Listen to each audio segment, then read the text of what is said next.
कि देखो, कहीं लोगों को हम लोग ज्ञान देते हैं या कोई हमें ज्ञान देता है,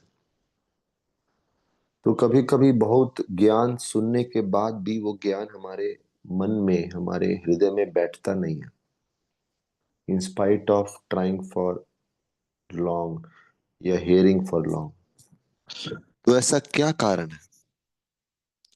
जैसे भागवतम में एक बड़ा सुंदर संदर्भ आता है कि विदुर जी, जो कि धृतराष्ट्र के छोटे भाई हुए, सबसे छोटे, और बीच वाले पांडु थे। तो पांडु के पुत्र पांडव थे और धृतराष्ट्र कौरव हो गए 100, और छोटे विदुर थे, सबसे छोटे भाई। तो विदुर जी धृतराष्ट्र को बहुत समझाने की कोशिश करते हैं कि आप पांडवों को इतना प्रताड़ित कर रहे हैं, इतना दुख दे रहे हैं, तो आप थोड़ा सुधर जाइए। इतना आप अपने बच्चों से अटैच हो गए हैं कि आप बड़ा बिगर पिक्चर नहीं देख पा रहे। जैसे रामायण में कैकेयी, वो अपने छोटे से ही दुनिया में थी कि मैं और मेरा बेटा, वो बड़े राज्य के हित को नहीं देख पा रही थी, ऐसे धृतराष्ट्र भी नहीं देख पा रहे थे। He was only focused on A small world. और ऐसे ही हम सबके जीवन में होता है, हम अपनी छोटी दुनिया में इतने बस जाते हैं कि बिगर पिक्चर नहीं देख पाते। तो इनफैक्ट जब विदुर जी ने धृतराष्ट्र को समझाने का कोशिश किया, तो धृतराष्ट्र तो कुछ जवाब भी नहीं दिए। उनके पास में दुर्योधन बैठे थे। दुर्योधन ने बोला कि विदुर को लात मार के बाहर निकाल दो। एक्चुअली विदुर चाचा थे। तो भतीजा बोल रहा है कि चाचा को लात मार के घर से बाहर निकाल दो, और इनके साथ में ये कुछ भी ना लेके जा पाए। तो बड़ी अद्भुत बात है कि जब सिखाने का कोशिश कर रहे हैं, लेकिन बदले में ये रिस्पॉन्स मिल रहा है।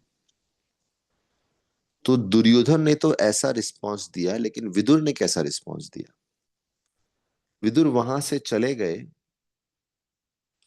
और उन्होंने सोचा अभी राज्य से तो हाथ धो बैठे, मतलब घर पे तो कुछ मिला नहीं हमको, तो हम तीर्थ यात्रा करते हैं। तो विदुर जी ने तीर्थ यात्रा करी, और तीर्थ यात्रा में वो उद्धव जी से मिलते हैं, फिर मैत्रेय ऋषि से मिलते हैं, और मैत्रेय ऋषि के साथ उनका बहुत डिटेल में वार्तालाप होता है। So what we have to learn here is कि जब हमारे साथ कुछ भी गलत होता है, नाइंसाफी होती है, अनुचित होता है, तो हमारा रिस्पॉन्स क्या होता है? तो गौरांग प्रभु एक फेमस, एक उनका फेवरेट बताते हैं हमेशा। बोले किसी भी परिस्थिति में हमारे 3 रिस्पॉन्स हो सकते हैं: इमोशनल रिस्पॉन्स, डिवोशनल रिस्पॉन्स और political response. Political emotional response क्या होता है कि आपके साथ कुछ गलत हो गया, आप रो रो रहे हैं, चिल्ला रहे हैं, और कुछ उठा के फेंक रहे हैं, मार रहे हैं। ये इमोशन में बह गए, you are not using an intelligence how to solve it.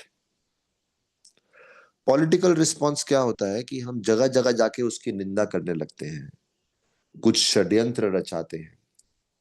You see, समाज में जाएंगे, 4 बातें बोलेंगे, अरे वो तो ऐसा है, फलाना ऐसा है, फलाना ऐसा है, जब तक सबके कान ना भर दें उसके खिलाफ। तो दैट इज पॉलिटिकल रिस्पॉन्स। या फिर षड्यंत्र रचा के उसका सब कुछ छीन ना लें, तब तक मन शांत नहीं होगा। लेकिन तीसरा रिस्पॉन्स होता है डिवोशनल रिस्पॉन्स, भक्ति में रिस्पॉन्स। वो क्या होता है?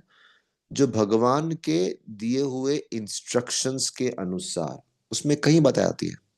एक तो उस समय दिमाग गर्म है, थोड़ा रुक जाओ रिस्पॉन्स डिसाइड करने से पहले, maybe take a day, take few days, और ठंडे दिमाग से सोचो कि प्रॉब्लम भी सॉल्व हो जाए, और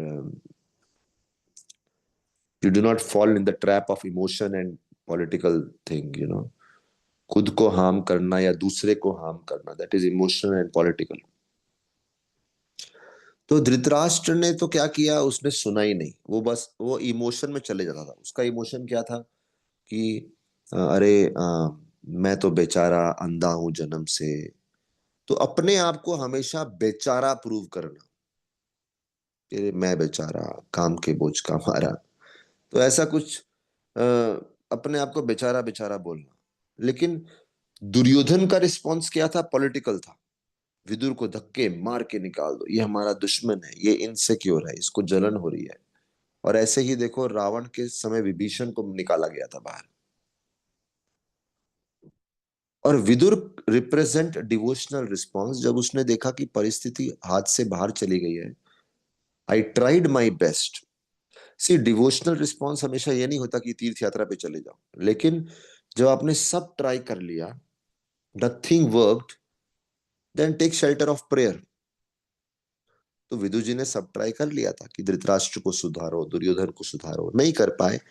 ही thought, okay let me focus on my own spiritual life. तो चले गए वो तीर्थ यात्रा पे।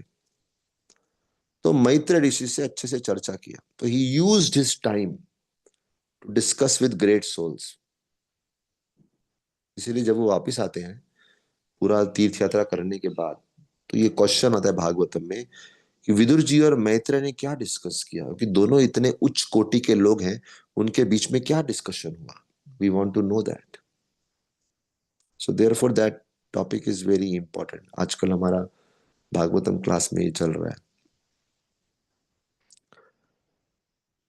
अच्छा, अभी विदुर को देख लो, ऐसा नहीं कि सब छोड़ के चले चले, तो गए सब छोड़ के। विदुर मैत्रेय, वेरी गुड, संवाद हो गया उनका।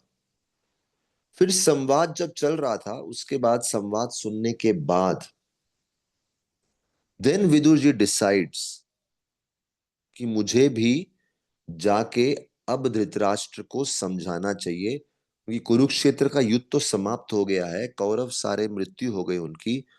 अभी धृतराष्ट्र को शायद अब अक्ल आ गई रहेगी, तो अब तो समझा सकता हूं जाके। तो Vidur again tried his best. तो धृतराष्ट्र को समय समय पे उनकी खोपड़ी में, उनकी बुद्धि में ज्ञान सुनते हुए भी नहीं बैठता था। एक बार वो विदुर को बोलते हैं, विदुर आप बातें तो बड़ी अच्छी करते हैं, लेकिन आपका ज्ञान पता है कैसे है?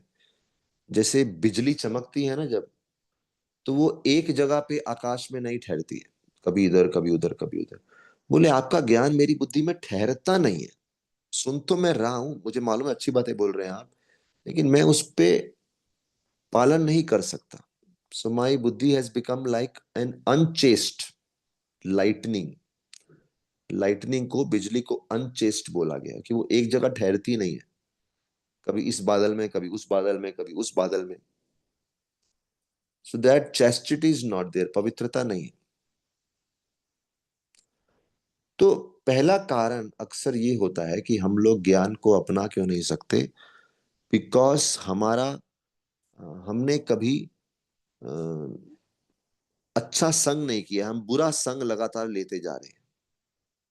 तो उससे बुद्धि हमारी ऐसी पत्थर की हो जाती है, या फिर जैसे भागवत में लिखा है स्टील की बन जाती है, कि उसके अंदर ज्ञान जाता ही नहीं है। जैसे स्टील के अंदर कुछ भी प्रवेश करना मुश्किल होता है, बड़ा हार्ड हो जाता है। So our heart becomes very hard, क्योंकि वो लगातार एक बुरे संग में रहा है। अच्छे संग से वो मिट्टी उपजाऊ नहीं बनी है। लेकिन जिसकी माटी अक्सर सत्संग में रही है, उसके अंदर ज्ञान बड़ी जल्दी चले जाता है। जैसे एग्जाम्पल है, भागवत में आता है ध्रुव महाराज का। ध्रुव महाराज की माता सुनीति बहुत भक्तिमय महिला थी, और क्योंकि ध्रुव महाराज ऐसी महिला के संगत में रहे थे, उनकी माँ, इसलिए नारद मुनि जो भक्ति का मार्ग उनको सिखाए, वो आसानी से उसको पालन कर पाए।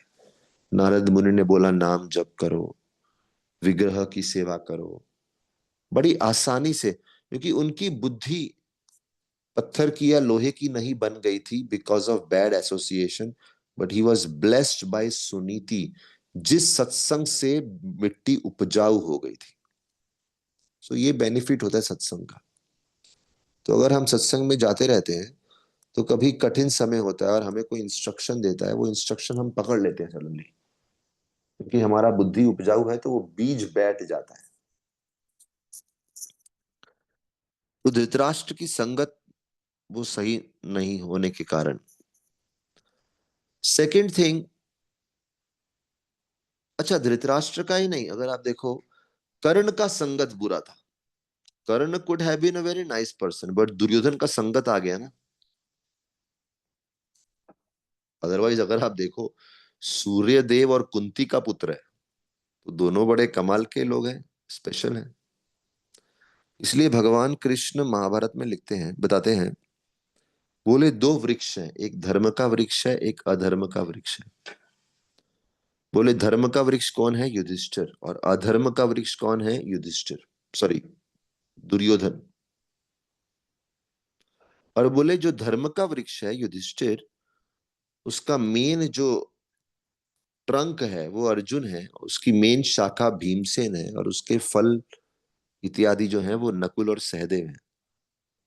और इस वृक्ष की जड़ क्या है? ब्राह्मणों की संगति और उनका आशीर्वाद। और अगर आप अधर्म का पेड़ देखेंगे तो अधर्म का पेड़ जो है वो दुर्योधन है, और उसका जो मेन ट्रंक है वो कर्ण है, और शाखा शकुनी है, और आगे चल के दुशासन इत्यादि है। और जो उसका जड़ है वो धृतराष्ट्र है, जहां से वो जन्मा है, पेड़। So therefore, bad association nowadays it comes in the form of all kind of rubbish videos which are available to us, mundane, Bollywood, etc., etc. Could be good for entertainment, but too much absorption in things which are materially oriented, जो बहुत ज्यादा भौतिकता में डूबे हुआ content है, उसको अगर हम देखते हैं तो ज्ञान अंदर प्रवेश नहीं करता। इसलिए मिट्टी को उपजाऊ बनाना बहुत जरूरी है। एंड सेकेंड थिंग, जो हमारी हृदय को बहुत हार्ड कर देती है, इसलिए इतना ज्ञान सुनने के बाद भी हम उसको ग्रहण नहीं कर सकते, वो है अपराध। भक्तों के प्रति किया गया अपराध या पाप प्रवृत्ति कह सकते हैं। इसका एक भागवत में उदाहरण आता है कि दक्ष, जो कि शिव जी के ससुर जी थे, तो उन्होंने शिव जी के प्रति अपराध किया था। और क्योंकि उन्होंने शिव जी के प्रति अपराध किया, बाद में दक्ष की मृत्यु हो गई, उन्होंने पुनर्जन्म लिया, फिर दक्ष नाम था उनका।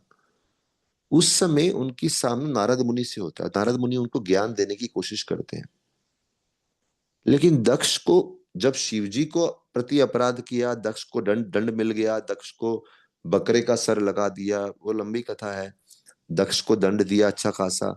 उस समय दक्ष विनम्र हो गए थे कुछ समय के लिए। दिस ऑल्सो हैपेंस, समटाइम्स जीवन में कुछ ऐसा अनुभव होता है, हम सडनली भक्ति में बड़े विनम्र हो जाते हैं, हमें भक्ति करनी है, उत्साह आ जाता है, नहीं नहीं अभी तो माला करनी है रेगुलर। कुछ तो जीवन में झटका लग गया, या कुछ एक टेम्परेरी यूफोरिया हो गया, बाद में फिर वही स्क्वायर जीरो में आ जाते हैं। तो दक्ष का ऐसे ही था। दक्ष ने शिव जी को देख के शिव जी के प्रति अपराध किया, फिर दक्ष को सबने समझाया अरे ऐसा नहीं करना चाहिए, फिर दक्ष लाइन पे आ गए पूरा। लेकिन कहीं ना कहीं उनके मन में वो शिव जी के प्रति जलन थी, वो पूरी तरह गई नहीं थी। इसलिए मरने के बाद जब पुनर्जन्म हुआ, फिर नारद मुनि से भेंट हो गई उनकी। लेकिन नारद मुनि की बातें भी उनको दक्ष के मन में नहीं गई, और दक्ष नारद मुनि को भी गुस्सा कर बैठे। और उसी की दूसरी तरफ एक एग्जाम्पल आता है भागवत के 5वें स्कंद में, कि एक रहुगणम महाराज थे। पता नहीं आपने सुना है कि नहीं। रहुगणम महाराज को जड़ भरत ने प्रचार किया था। जो भरत थे ना, हिरण बन गए थे, फिर हिरण के बाद फिर जड़ भरत बन गए थे। जड़ भरत ने जब ज्ञान देना शुरू किया, रहुगण फटाफट समझ गए। और जबकि जड़ भरत ने कुछ कुछ ज्ञान पहेलियों के माध्यम से दिया। तो उसमें लिखा है, रहुगण बोलते हैं मुझे तो किसी और चीज से डर नहीं लगता इस जगत में, मुझे यमराज मृत्यु भी दे दें या कोई बड़ा दंड मिल जाए, मुझे अगर डर लगता है तो केवल एक वैष्णव के प्रति किए हुए अपराध से। क्योंकि वो अपराध हमको बड़ा ही कठोर बना देता है, एंड फिर हम लोग भक्ति में प्रगति नहीं कर सकते। तो क्योंकि उनके मन में इतना डर था इस बात का, सो ही वाज ऑलवेज केयरफुल कि वैष्णव के प्रति अपराध ना करो। इसलिए उनका हृदय जो था हमेशा एक राइट कॉन्शियसनेस में था, टू एक्सेप्ट इट। तो यहां बात आती है, एक तो सत्संग में जो रहता है, दूसरा जो अपराध नहीं करता दूसरों के प्रति, रिस्पेक्ट भावना बनाए रखता है। मतलब मैं बोलूंगा वैष्णवी क्यों, इवन साधारण व्यक्ति से वो रिस्पेक्ट से डील करता है। That respect makes his heart fertile. और तीसरा चीज जो हृदय को उपजाऊ बनाता है भक्ति की प्रगति के लिए, भक्ति का बीज बोने के लिए, या भक्ति ही नहीं, अच्छे इंस्ट्रक्शंस के लिए, तो हाँ, तो तीसरा चीज जो है वो है एक भक्त, एक किसी एक भक्त की अहेतु की कृपा। व्हाट इज अहेतु की कृपा? मतलब कोई हमारे ऊपर कृपा कर दे और हमें कोई,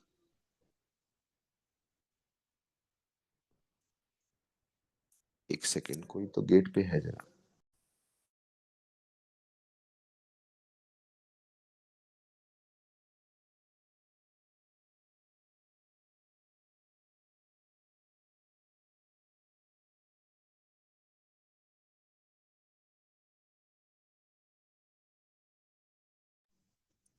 हाँ, मैं कहाँ पे था? अहेतु की कृपा, यस। तो अगर अहेतु की कृपा मतलब कोई हमारे, हम हमारा कुछ क्वालिफिकेशन ही नहीं है, और क्वालिफिकेशन नहीं है लेकिन कोई हमारे पे कृपा करे, तो फिर हमारा हृदय उपजाऊ होता है। जैसे एग्जाम्पल दिया है हरिदास ठाकुर के बारे में हम सुनते हैं, तो हरिदास ठाकुर जब भी जप करते थे तो आपको मालूम है कि एक महिला को भेजा गया था कि आप उनका मन भटकाओ।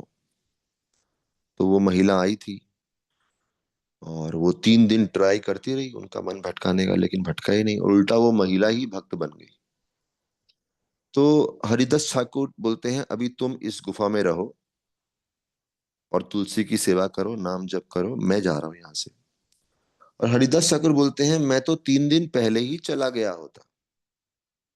Now imagine, Haridas Thakur is a great great saint who is chanting so much every day, इतना जप करते हैं, नाम जप, 3 लाख नाम जप करते हैं। और उन्होंने 3 दिन रुके केवल एक प्रोस्टिट्यूट को बदलने के लिए। तो वो एक्चुअली बोलते हैं, बोले I just stayed here extra 3 days, ताकि आपका परिवर्तन हो जाए, नहीं तो मैं तो 3 दिन पहले ही चला गया होता।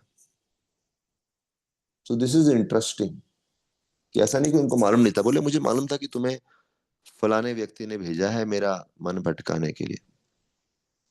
तो this is a very good example जो भक्तों ने दिया है कि कॉजलेस मर्सी, मतलब कोई योग्यता तो है नहीं, ऐसा तो है नहीं कि कोई प्राइम मिनिस्टर आया आपके पास, चीफ मिनिस्टर आया, या कोई प्रेसिडेंट आया है कि चलो आप रुकते हो, इनको समय देना चाहिए, इनको समय देंगे तो बहुत बड़ा परिवर्तन हो जाएगा। But he stayed there. और ऐसा भी नहीं कोई पारिवारिक रिश्ता है कि चलो हमारे अंकल की कोई बेटी आई है, या कोई चाची आई है, या कोई पड़ोसन है जिनको आपको, जिन कृतज्ञ हो, ऑब्लिगेशन है कि हाँ इनको आपने बदलना ही है, कुछ भी नहीं था ऐसा।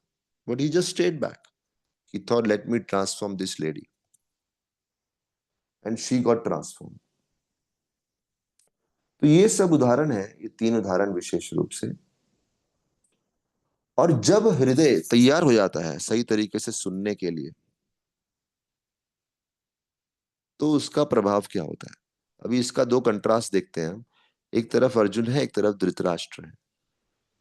धृतराष्ट्र विदुर की बात सुनते रहे, सुनते रहे, सुनते रहे, और बोलते हैं कि आपके बातें मेरे मन में नहीं बैठती, क्योंकि वो एक बिजली की तरह है जो इस बादल से उस बादल में। लेकिन अर्जुन क्या बोलते हैं? अर्जुन ने जब कृष्ण के शब्द सुने, पूरी भगवत गीता सुन ली, तो अंत में अर्जुन बोलते हैं नष्ट मोह स्मृतिर्लब्ध्वा त्वत् प्रसादात मया अच्युता। बोले आपकी बात सुन के मेरा सारा मोह चला गया, स्मृतिर्लब्ध्वा, तो मुझे जो सही मार्ग जो चुनना चाहिए, वो मेमोरी अवेकन हो गई मेरे अंदर, जागृत हो गई, वो जागृति आ गई कि सही मार्ग क्या है। तो ये अर्जुन का प्रभाव था। तो दोनों ही ज्ञान सुन रहे हैं, उधर विदुर ज्ञान दे रहे हैं धृतराष्ट्र को, इधर कृष्ण दे रहे हैं अर्जुन को। अच्छा, और आखिरी बात मैं कहना चाहूंगा कि जो भगवान या भगवान के प्रतिनिधि का दिया हुआ ज्ञान सुनता है, वो जीवन में कभी गलत डिसीजन नहीं लेगा, अगर वो ध्यान से सुनता है तो। और दूसरी बात, कभी वो डिस्ट्रैक्ट नहीं होगा। एग्जाम्पल देते हैं हम भागवत में से। जैसे परीक्षित महाराज, वो सुखदेव गोस्वामी से बड़े ही ध्यान से कथा सुन रहे थे, उनको भूख प्यास नहीं लगी 7 दिन तक। तो एक समय सुखदेव गोस्वामी बोलते हैं कि आपको भूख प्यास क्यों नहीं लगी? क्योंकि आपने एक नेचुरल अट्रैक्शन डेवलप कर लिया है कृष्ण के प्रति। तो हमारे जीवन में क्या सीख सकते हैं कि अगर हम भगवान के प्रति अट्रैक्शन डेवलप कर लें, तो हमें कोई भी शक्ति डिस्ट्रैक्ट नहीं कर सकती। एंड सेकेंड चीज, जैसे मैंने बताया कि हम सही डिसीजन लेते हैं, उसका बड़ा सुंदर एग्जाम्पल दिया है कि जब भी अश्वत्थामा को दंड देना था, जब अश्वत्थामा ने 5 बच्चों को मार दिया पांडवों के, आप दोनों को मालूम है वो कथा। अश्वत्थामा ने पांडवों के 5 बच्चों को मार दिया सोते हुए परिस्थिति में। Ketan, you remember this? नहीं याद आ रहा? ओके। तो जब मार दिया तो उस समय अर्जुन गए थे दंड देने के लिए। अर्जुन गए, कृष्ण को बोले कि मैं जा रहा हूं, मैं मार के लाऊंगा अश्वत्थामा को, और द्रौपदी के चरणों में भेंट करूंगा, क्योंकि द्रौपदी के 5 पुत्र मरे हैं। द्रौपदी वाइफ है ना, अर्जुन पति है। तो गए और कृष्ण ने भी बोला मार दो। लेकिन बाद में कृष्ण ने जब बोला मार दो, अर्जुन ने मारा नहीं, अर्जुन पकड़ के ले आए। और जब कैंप में लेके आए, तो द्रौपदी बोलती है मत मारो। बड़ा लंबा डिस्कशन है, वो शॉर्ट में बता रहा हूं मैं। द्रौपदी बोलती है मत मारो, माफ कर दो, क्योंकि जैसे मैंने 5 पुत्रों को खो दिया, मैं एक माँ के दुख को समझ सकती हूँ, इसकी माँ पे क्या बीतेगी, मैं वो सोच रही हूँ। एंड प्लस ये हमारे गुरु का पुत्र है, तो कहीं कारण देती है। तो द्रौपदी बोलती है मत मारो, अर्जुन बोलते हैं मत मारो, युधिष्ठिर बोलते हैं मत मारो, नकुल सहदेव सब बोलते हैं मत मारो। एक समय पे कृष्ण भी मान जाते हैं ठीक है मत मारो, लेकिन भीम बोलते हैं मारो। भीम को गुस्सा था बहुत। तो फिर कृष्ण कृष्ण पहले बोल रहे थे मारो, फिर नहीं मारो, जो भी है बीच में थे। तो फिर कृष्ण अर्जुन को बोलते हैं देखो, तुम्हें भीम को भी खुश करना है, द्रौपदी को भी खुश करना है, युधिष्ठिर को भी खुश करना है, मुझे भी खुश करना है। अभी कुछ ऐसा करो कि सब खुश हो जाए। तो तब अर्जुन डिसाइड करते हैं कि कम हम ऐसा दंड देंगे, इसको इस तरह से अपमानित करेंगे कि वो लगभग मृत्यु जैसा हो जाएगा, लेकिन मृत्यु भी नहीं होगा। तो कृष्ण बड़े खुश होते हैं कि अर्जुन हैज एक्सपर्टीज, इतनी कठिन परिस्थिति में भी ऐसा डिसीजन लिया कि सब पार्टीज खुश हो गए। तो वहां पे समझाया गया है कि the more you advance in Krishna consciousness, जितना ज्यादा आप कृष्ण के बारे में सुनते हैं, भगवत गीता को समझते हैं, भागवत को समझते हैं, आपका जो मेच्योरिटी लेवल है वो बढ़ जाता है to take the right decision in this complicated world.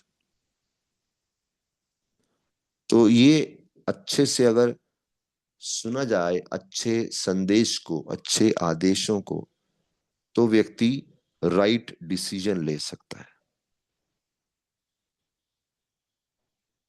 तो ऐसा है। कुछ प्रश्न है आपको? So thus comes to the end of our discussion now. प्रभु जी, आपने जो बोला